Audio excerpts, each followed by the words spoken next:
Ramesseum, and as I say in my presentations, that it's worthwhile having a look outside before you go inside, because behind us we've got the temple of Amenhotep II. Now at that time they were building using mud brick and only occasional stone elements, but you can see the ramps and you can see the pylon there, and there's excavation going on. So it's following the same standard temple pattern of open courtyard, hypostyle, sanctuaries, and it's quite interesting to see this next to the stone Ramasseum. Now over there we have a Jackal-Headed Sphinx. This is a reconstruction, but you can see the elements that are original there, and there was an avenue of them, and they think they were going all around the Ramasseum, and this was done by Ramesses II. And it's possible, because I've seen Jackal-Headed Sphinxes at the temple at Merenptah, that we've got jackal heads this side and ram's heads the other side. So my suspicion is that there's a deliberate choice with the jackal heads. These jackals are not ferocious looking ones, they have quite a cute little face actually. And the one in Merenptah has almost got a smile. Now we're going to go into the Ramesseum, but we're going in from the side. The original entrance was over there in the ruined bit of the first pylon. Right, here we are looking at the Ramesseum. Now it's very ruined. We're missing some of the side walls and the roof, but basically going from the smallest, darkest place at the back there, the sanctuary, the hypostyle hall, the second court with the Osiris statues and some black granite statuary as well, second pylon, first court, and we can just see part of the fallen statue over there, but we'll get a much better look at that as we go inside. And then the first pylon, and it's a bit ruinous, the first pylon. Hopefully it'll stay up there until we finish our talk. Now this is a very small blockyard in the Ramesseum. I love blockyards because it's quite difficult sometimes to peer up 30 foot and see what you're looking at. But when they've very conveniently put it at eye level, that really helps you out. Now, what we've got along here is scenes from the back of the first pylon. So we have an Egyptian in a chariot with a horse. And then going further along, we've got more horses, more details of the camp. Here we've got a lot of Egyptians, and this is part of the army. With their shields and their spears going along. This block here is possibly a bit clearer to see. You can see the shield there and then the Egyptian soldier. Now this block down here is possibly my favourite block, because at the back of that pylon they've got a big square of a ring of shields, and this is their camp before the Battle of Kadesh, and within that big ring of shields they show the logistics of the camp. So here we've got the ring of shields, and then we've got some panniers of wheat, maybe a headrest, some sacks of corn, a wine jar, folds of linen, and then our soldiers at the bottom. So this is all the preparation for the camp. And on the back wall there, now we're here in the morning. One of the things I do suggest to you is that you go to sites at different times of the day, because this back wall is much clearer in the afternoon, whereas the east-facing walls in the morning are clearer. So to really appreciate a site, you're going to have to go there twice. Okay, this is the back of the first pylon. Here we have this ring of shields going round, and the logistics of the camp going on in the middle. Over there we have the Syrian fortresses that he captured on his way to Kadesh. And here we have his war council, and he is sitting on his throne with several flunkies in front of him, sort of saying, oh, don't do that. Don't stretch out your army in one big long line. Leave it together. But he didn't listen. So when he got to the Hittite camp, they were all in a straggly heap. Now, further along just there, we've got the cause of his downfall. Okay, the cause of Ramses II's downfall. Now, he was a bit of a young lad, a bit impetuous, and so they came across 2 spies, and he asked them what the conditions were at Kadesh that he wanted to go and attack next. And they said, no problem, Ramses, it's empty. Hittite army's not there, you can go ahead. So he carried on in his hot-headed, tempestuous little manner, and they came across another couple of spies, but this time they took a stick to them. And here you can see the guys with the sticks raised above their heads, beating hell out of these 2 unfortunate spies. Just as well they did it, because they, you guessed it, they said, sorry, Hittite army is in place in Kadesh. But by this time Ramses was committed and had to go ahead. Now I want to turn around and just look over there, because we have the famous poem of Ozymandias here. You can see the fallen statue there. You can just see his elbow and the back of his Nemes headcloth, and just over there his toes, and just there a kneecap. This statue is like the biggest, the largest. Red granite, came from Aswan, and Ramses. Actually, I have a problem with this, because temples are normally symmetrical, and this would have made this a very asymmetric temple to have a colossal statue one side. And it's just my own personal thing. I just wonder if on the drawing board there was plans to have 2, because that would make more sense to me. I just can't think of any other example of one where there's, you know, they've deliberately gone for different side to one side to t'other. So it's just something to throw in the mix there. But Shelley wrote a poem about this, and it's full of inaccuracies and inconsistencies, and I go into that in quite a lot of detail in the presentation and in the book. The reason is the first line of the poem. I met a traveller from an antique land. He never came here. He never saw it for himself. So talk about poetic license. He says it's in the middle of a desert and there's nothing growing around it, and it's half sunk in the sand, and he doesn't mention about the temple or all the magazine storage areas or anything like that. And that's because he'd never been here. So somebody came back, told him about this wonderful fallen statue, and he was so impressed with it, wrote his poem. But it's full of inaccuracies, but it's a really stirring poem, so well worth a read. Right, here we have the 2 feet of the colossal statue, and if you look at here with quite a lot of detail, we actually have the cuticle of the toenail here, and here we actually have the wrinkles that you have on your toes. And if you look at this angle, you can see the ligaments underneath the skin of, you know, going back from the toes. This is an incredible amount of detail on this massive, massive statue that probably most people, you know, wouldn't notice. And also on bits of the statue that you can't see when you're standing.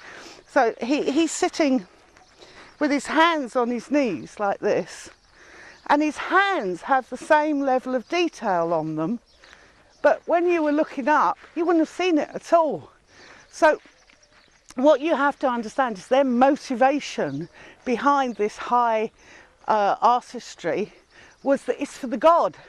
Of course, God can see everything, can't he?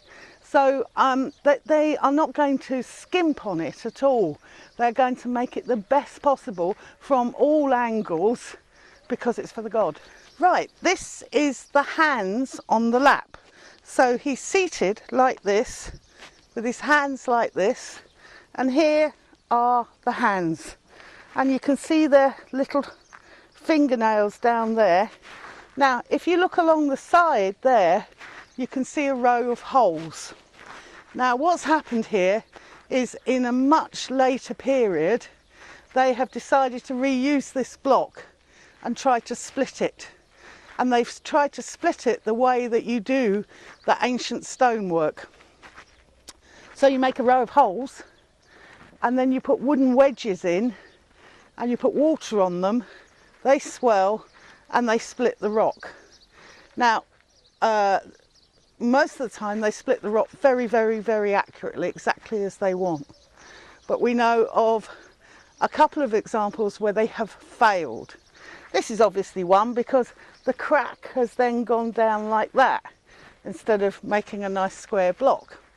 But if you go to Aswan, to the unfinished obelisk, that's the whole point of the unfinished obelisk, is that you can see how they went about getting an obelisk, the stone, out of the quarry using these terribly simple methods.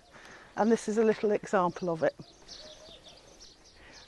Here we've got the side of the statue. You can see the stripes of his Nemi's headcloth there, and his shoulder and his elbow. But look at that kilt. Do you see the pleats that have been carved in granite? So we are talking copper tools on granite. Now, I'm sure all the ladies listening have always dreamed of granite work surfaces in their kitchens. The whole point is they don't mark, they don't scratch. And yet the ancient Egyptians managed to carve this with copper tools. So the pleats there, every one is in exactly the line it should be. But look at the Nemi's headcloth. What they've done is shiny matte, shiny matte, shiny matte to get the stripes, all with copper tools.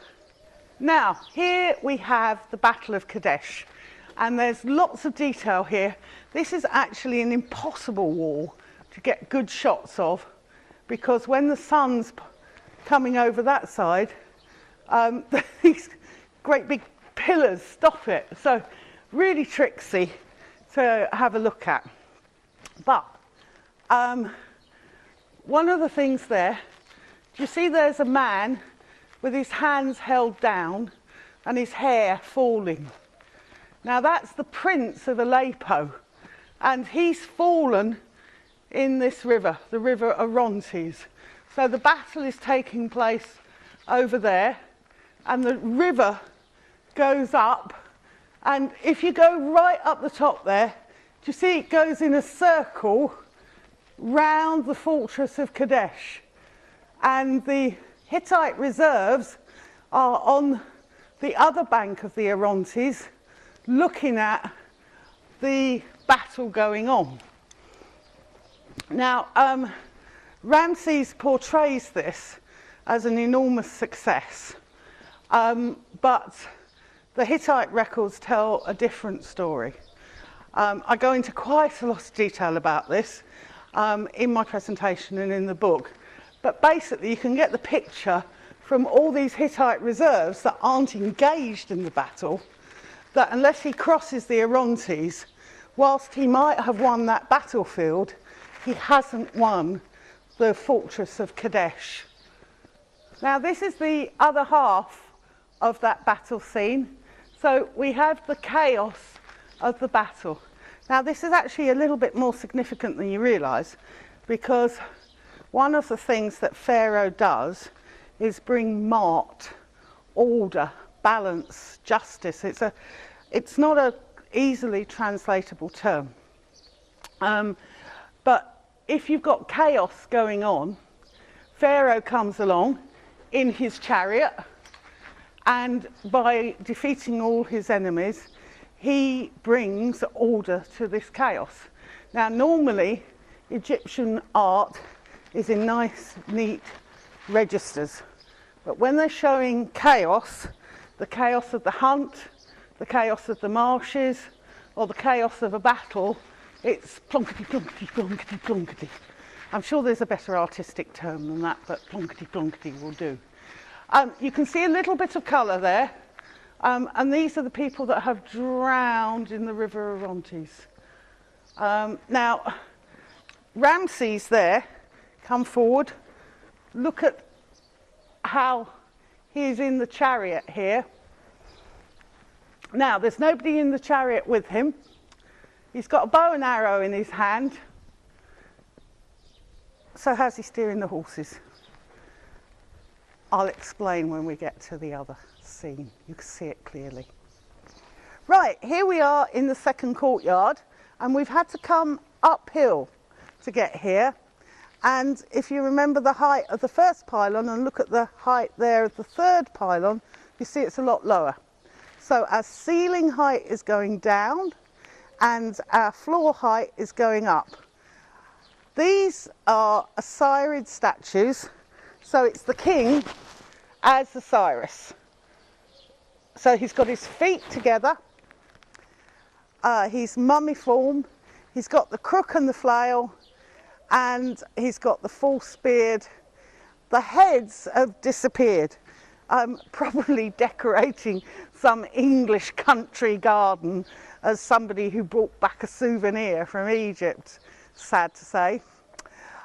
We've got ramps, 3 ramps, going up to the next level. And at other temples, the main area is Amun. You've got the Ra here, and you might have the royal cult over there. This is Ramses, so all 3 of them lead to Ramses. You've got some nice black granite statuary here, a bit ruined. The nicest bits, if you go into the British Museum in the lower Egyptian gallery, you'll see a statue with a hole in its shoulder about here. And this is where the people, Giovanni Belzoni and those kind of people, were trying to move this statue to get it back to London. And they drilled a hole to put a rope through. I know, but there you go, that was then. Actually Giovanni Belzoni has got a lot of evidence here, and we'll see that in a moment. But the standard tourist thing is to have your photo taken looking as though you're kissing Ramses. I suggest this more for ladies than for men, though. This might be a case of trust me, I'm an Egyptologist, but on the back of this statue here you can see some graffiti, and Belzoni has written his name 1816. Right, now what we've got here is a very interesting wall. It's the back of the third pylon, and it's spot your God time. So, starting over there on the left, with a double crown, holding Ramses' hand, we have, are you all shouting at me? I can't hear. We have the god Atum. Then Pharaoh, then a falcon-headed god. Now, if you've been concentrating, reading my books and listening to my presentations, you will know there are 4 falcon-headed gods. Okay? If it's a falcon head with a moon crescent and a full moon, it's Honsu. Not Honsu, is it? If it's a falcon head on its own, or a double crown, it's Horus. If it's a falcon head with a sun disk, it's Ra-Harakti. No, it's not Ra-Harakti, because we've got double feathers there as well. So, falcon head, sun disk, double feathers, Monchu. Okay. Now, next one is the Scribe of the Gods. It's Thoth. Now, he has a pen in his hand, and he's writing down Pharaoh's names. Do you see that nice long list there? At the top we've got his golden Horus name in the Serdab, that's the squarey rectangly bit. And then we have his Nezubiti name, which is the bee in the reed. And then we have his Sarah name, which is the sun disk and the goose. So, and then at the end it sort of says live forever. Along the bottom there, we have all these guys with these 4 locks of youth. And it seems to be that royal children keep their 4 locks of youth for quite a long time, maybe until their father dies, because these are quite adults, and normally in a noble's tomb you'll only see kids with a 4 lock of youth. So possibly that's the explanation. So this is some of Ramses' children. Now he had a lot. We don't know the definitive number because there are some names, are they duplicates or are they 2 different people with the same name? And then there's other names where the same person seems to use 2 different names. But we are talking about approximately 100 kids. A lot of wives. Nefertari, of course, the most famous one, but he had others, and he married some of his own daughters as well. Now, if you're a royal princess, your choice of husband is a little limited because you can't marry a commoner. Egyptians never let their princesses leave Egypt and marry a foreign royal, so that leaves your brother or your father. So not terribly nice if you're a royal princess. So up above the princes we have Ramses kneeling. Now he's offering to Amun, Mut, Khonsu. Now can you see there we have the slither of the moon crescent underneath the moon disk. So sometimes Khonsu is shown as a little boy and sometimes he's shown as a falcon head. Mut is shown with the double crown. She's a bit of a good time girl, I'm afraid. At her temple over at Karnak, you have the drunken festivals of Mut, and she gets, and any little presents that come along 9 months later, that's all okay. Drunkenness, public drunkenness was frowned upon, but in a religious context, it was in a way of enabling you to see the divine. Right, then we go up. I don't know who that female is. Her glyphs are missing and her headdress is missing. So it makes her a bit hard to identify, but she might be Sekhmet or Hathor. The next one is really easy to identify because he has his penis sticking out. Arm up, penis sticking out, this is Amun-Min. Behind him, do you see those things that look like conifers? They're actually cos lettuces. And lettuces are a very powerful aphrodisiac in ancient Egypt because when you crack a lettuce, it sort of weeps a white substance. And, well, I don't think I need to go any further detail there. So they thought that lettuces were the big deal. So Pharaoh's making offerings, he's burning incense to Amun-Min. And behind him, we have another mummiform god. So actually in this little area here with the Osirid statues, with Khonsu, with Amun-Min, and then with Ptah, we have our 4 mummiform gods. Now, if you've ever been in the Cairo Museum, you will have seen a small golden statue of Ptah with a little blue skull cap in the Tutankhamun treasures. So he would have been portrayed like that, and he's holding the scepters of life, power and stability. And Pharaoh is burning some more incense in front of him. So that's your spot the god. How many did you get right? Right, another battle scene. This is Darpur. This is the back of the 3rd pylon. And as you can see up there, we've got the fortress. We have people falling down off the fortress. We have defenders at the top. We have scaling ladders. We have the door to the fortress. We have members of the army shooting arrows, protecting others with shields. We've got a whole load going on down here. And then we've got this we've got a barbecue going on here. There's the buns, there's the beef. Somebody's got some more buns there, some jars of wine. What the heck is going on? Because there is one of Ramses' sons smiting an enemy. So right in the middle of the battle scene, we have a barbecue. Took me ages to find out this one. It's actually the overseer of Darpur with his wife and 2 daughters coming out to make offerings to Ramses so that he won't slaughter them all and, you know, sack the town. So, sad to say, it's not a barbecue. Now, coming along here, I said we would explain how Ramses is steering his chariot. Now, if you look at the reins going from the horse's head to his waist.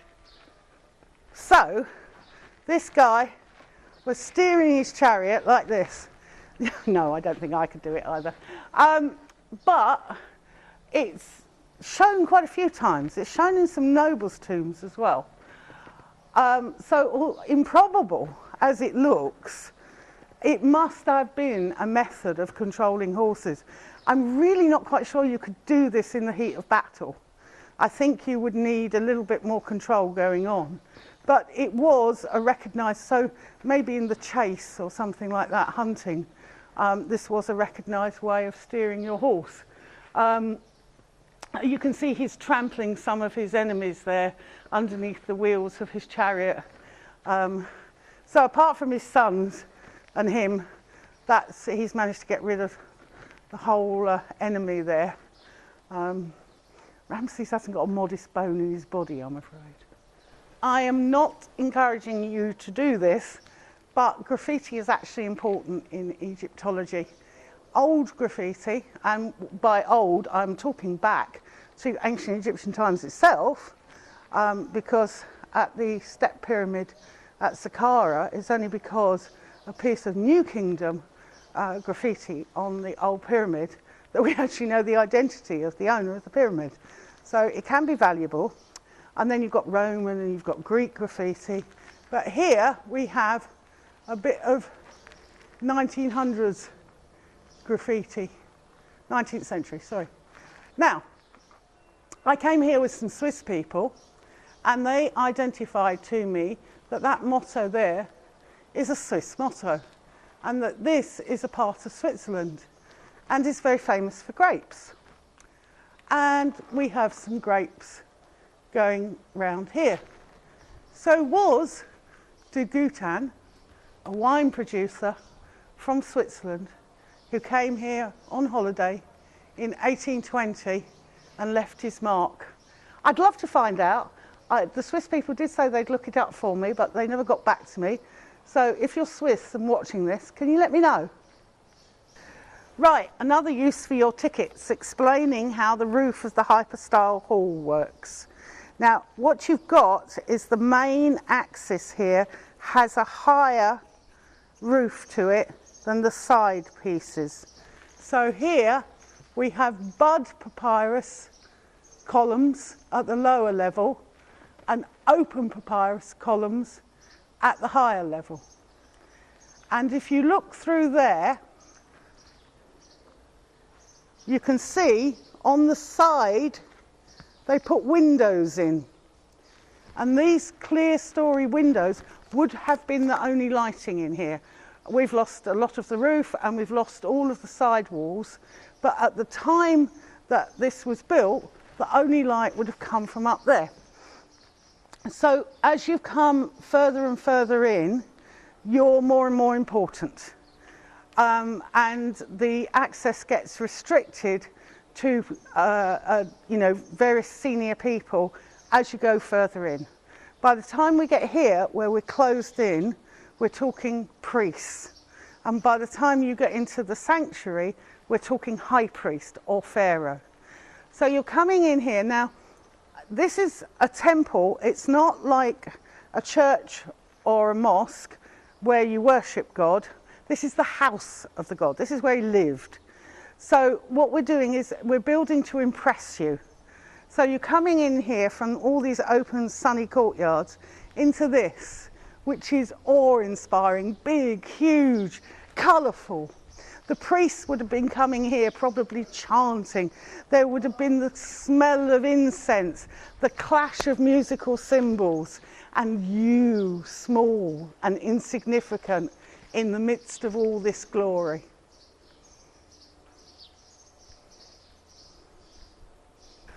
Okay, we've now got to the fourth pylon, and our height is even lower, and we're going up even higher.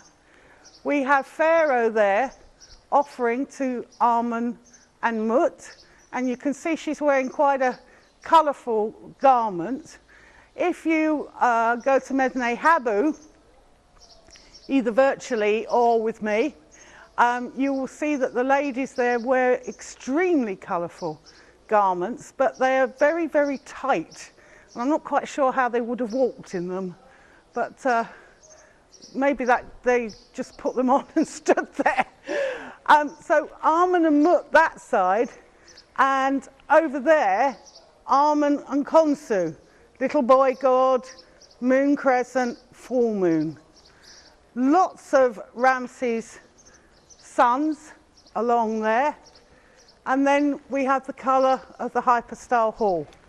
Now we're going over to there for some more graffiti. This is another piece of excellent graffiti. So what we've got here is salt.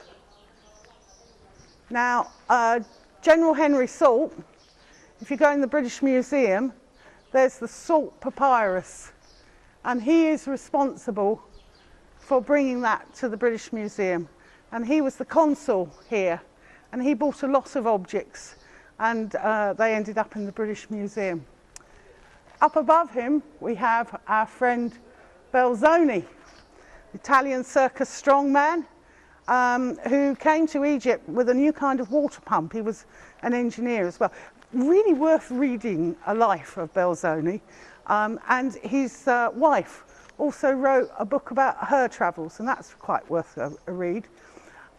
So Belzoni is responsible for a lot of excavation here, a lot of graffiti here, and taking that statue back to the British Museum.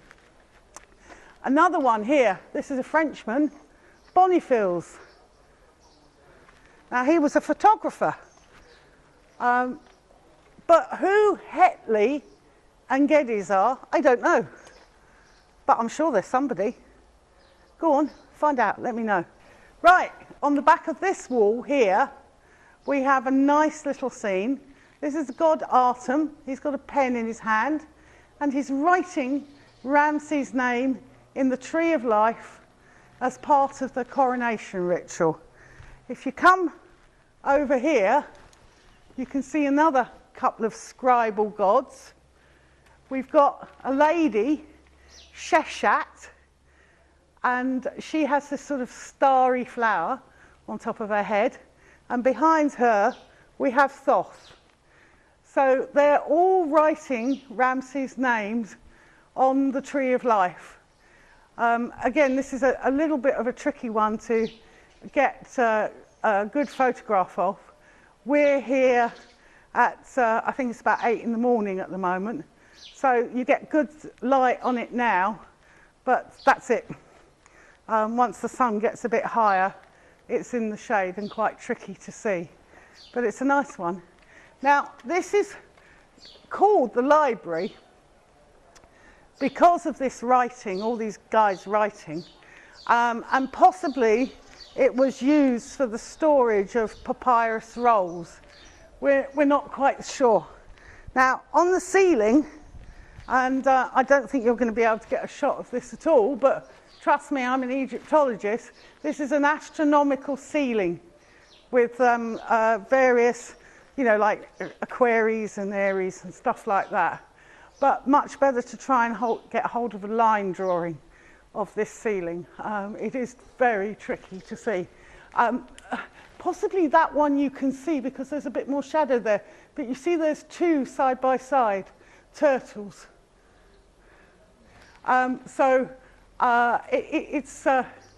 It's worthwhile of a study if you're into astronomical ceilings.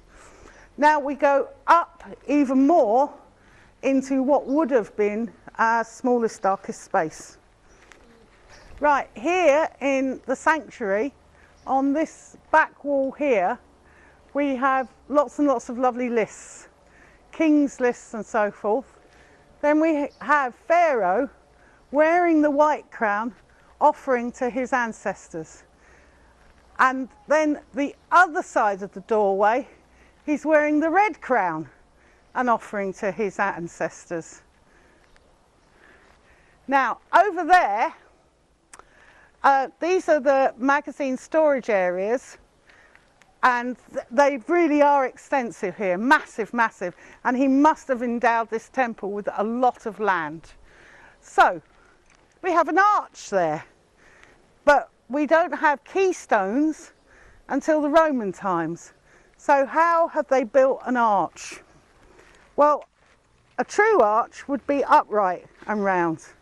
This is not. It's leaning back, and that flat wall at the back is taking the stress. So if you look at those arches there, they fall back. So you would have had two bricks, then you would have had 4, then you would have had 6 on the back wall, and then that takes all the stress. So the arch before the keystone. Now this is just a taster of what there is to see here in Luxor. And as you can see, this site is completely deserted. And that's what I can give you, my hidden Luxor, where I take you round the sites where nobody goes, where you can look round and really get into the history of the place. Now, there are places like the Valley of the Kings and Hatshepsut, and they have enormous numbers of tourists. But even there, I can take you places where you will be in a quiet area. This is my hidden Luxor, and I have written about it, and I've done some presentations, and I really encourage you to have a look at these and get a real insight into Luxor before you come, and then to use one of my guides, because no matter how good you are, unless you know the sites, know where to look, you really do need a guide, but you need a good one, and mine are vetted. So please come to Hidden Luxor, get in touch with us through the website, and we'll be pleased to see you.